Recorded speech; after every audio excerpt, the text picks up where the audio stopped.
Chinese President Xi Jinping and Russian President Vladimir Putin met on the sidelines of the SCO summit. This is the first time the two leaders are holding in-person talks since the war in Ukraine began. Putin thanked the Chinese leader for his balanced position on Ukraine, but also said that he understood Beijing's questions and concerns over the conflict. The Russian president condemned attempts by the West to create a unipolar world. Putin also explicitly backed China over Taiwan, saying that Moscow firmly adheres to the One China policy. The Russian president instead condemned U.S. provocations in the Taiwan Strait. Meanwhile, Xi told Putin that Beijing was willing to work with Moscow as great powers.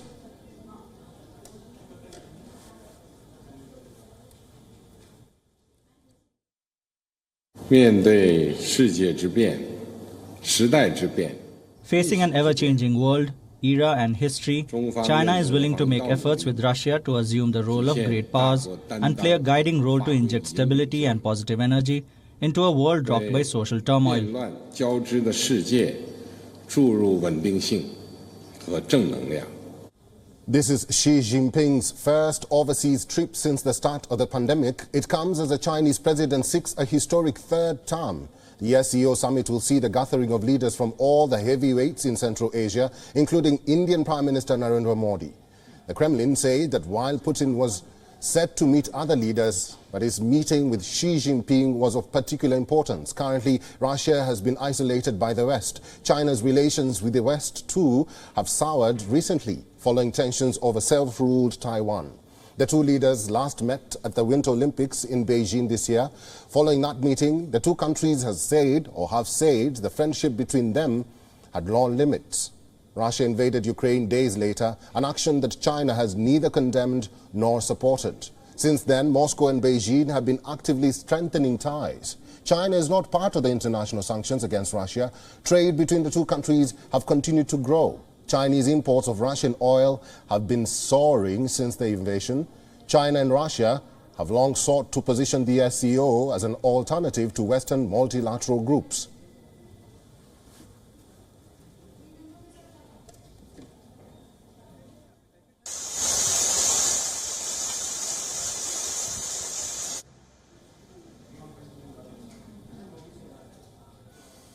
And for more on this, we are now being joined by our correspondent Siddhant Sibbal, live from Samarkand. Hi, Siddhant. Starting with you, the much-awaited presence was that of Chinese President Xi Jinping. He has already met Vladimir Putin.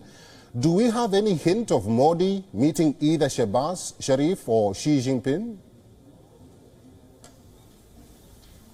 Well, as of now, we know that the Indian Prime Minister Narendra Modi is going to have three key bilaterals, one with the Russian President Vladimir Putin, with the Iranian President and with the Uzbek President, who of course is the host of the SCO summit. In fact, the visit of the Indian Prime Minister is all set to begin. He is shortly going to leave Delhi for Samarkand and is due to arrive here at around 9 p.m. local time. That's 9:30 p.m. Indian Standard Time. But tomorrow, of course, will be a key day of engagement for him. He will be participating in the SCO summit and the three key bilaterals which will be happening in the afternoon.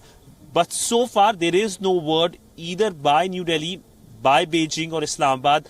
Will there be a bilateral pull aside or any kind of conversation between these leaders?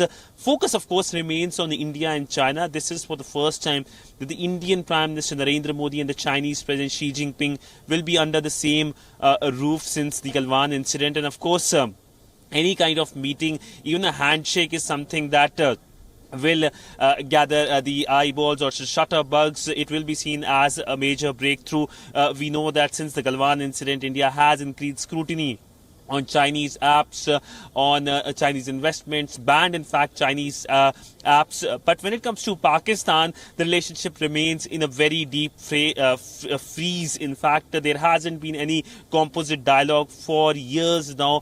And we know that while the Indian Prime Minister sent his condolences to the Pakistani side in the aftermath of devastating floods in the country, as of now, we know that the chances of any structured bilateral meeting between the two two sides, Indian and the Pakistani leaders, is very, very slim. But of course, nobody has ruled out a handshake or perhaps a pull aside, which will be another miracle if it happens, given the fact that there hasn't been any meeting between the Indian and the Pakistani side for years as well, between the leadership. Siddhant, stay with me. Our correspondent Anas Mallick is now joining us. Anas Mallick, good to see you. Pakistan Prime Minister Shehbaz Sharif has arrived in Uzbekistan and held several meetings, including with Russian President Vladimir Putin. Do we know what was discussed and what's on the itinerary for Pakistan at the SCO? Well, last question first, Eric. What we know that Shehbaz Sharif will be holding at least 12 meetings, 11 to 12 meetings during his roughly 48-hour-long stay in Samarkand, in the cultural capital of Uzbekistan, and he'll be holding at least 10 bilateral meetings with heads of states. At least 5 of them have already taken place. The 6th is currently underway, which is with the president of Kyrgyzstan, after which he will be heading for that informal dinner, which is first to go with a boat ride, followed by the informal dinner, and then he will later tonight be meeting with the president of Turkey. Then tomorrow he is to meet the Chinese president, the Azeri president, Azerbaijan president, the Chinese president, and there's another meeting that is scheduled for tomorrow. In between, he will also be attending the SCO heads of states meeting. Now, the first part of your question as to what was discussed in the meeting with President Putin, what we understand is that cooperation on different spectrums, be that be defense, be that be trade, that was definitely discussed. The financial aspect was also discussed, the wheat supplies, gas supplies, that was also discussed, and that is the reason the Pakistani Prime Minister's entourage has the defense minister and the finance minister in participation alongside the foreign minister of Pakistan. That is the key. Then Afghanistan was also discussed and other issues of mutual interest, including the recent Russian invasion of Ukraine and Pakistan's position, because they have been, remember, walking a very, very tightrope. That has also been discussed during this meeting. In a very short while from now, we'll be seeing a formal statement from the Pakistani Prime Minister Office or the Pakistani PMO, elaborating more details of discussion and shedding more light on the discussions that took place between President Putin and Prime Minister Shehbaz Sharif. Eric? Anas Mallick, thank you very much for that. Siddhant, Sibbal, coming back to you, and I know you've mentioned this, we expect the Indian Prime Minister, Narendra Modi, to touch down in Uzbekistan in a few hours from now. What do we look out for when Modi lands, and what is the importance of the SCO to India?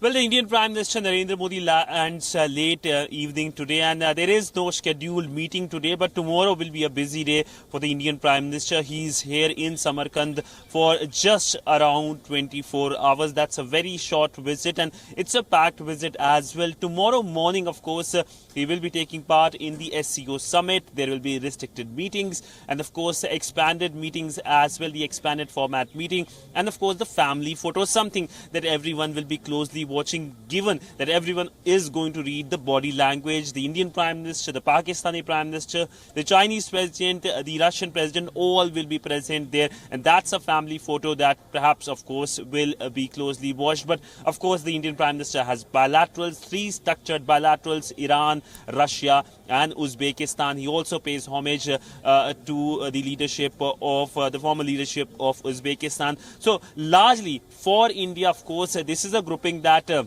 helps it increase its engagement with the Central Asian countries. We know that India does have a strong cultural connect with Uzbekistan, with Central Asian countries. We know historically there has been linkages. In fact, there are a lot of words which are used in Uzbekistan, which are common words used in India. So that is why for India, this is a grouping that gives India, that expands to Central Asian countries. And also India is part of several groupings, whether it's SCO, BRICS, I2U2 or Quad. So that gives a view of India's non-aligned policy as well. The Indian Prime Minister is expected to raise issues like trade, connectivity, counter-terrorism, and of course situation in Afghanistan. And we have seen in the past the Indian Prime Minister slamming Pakistan without taking names on the issue of cross-border terrorism. Well, Live from Samarkand, Uzbekistan, WION's correspondents, Mallick and Siddhant Sibbal, thank you.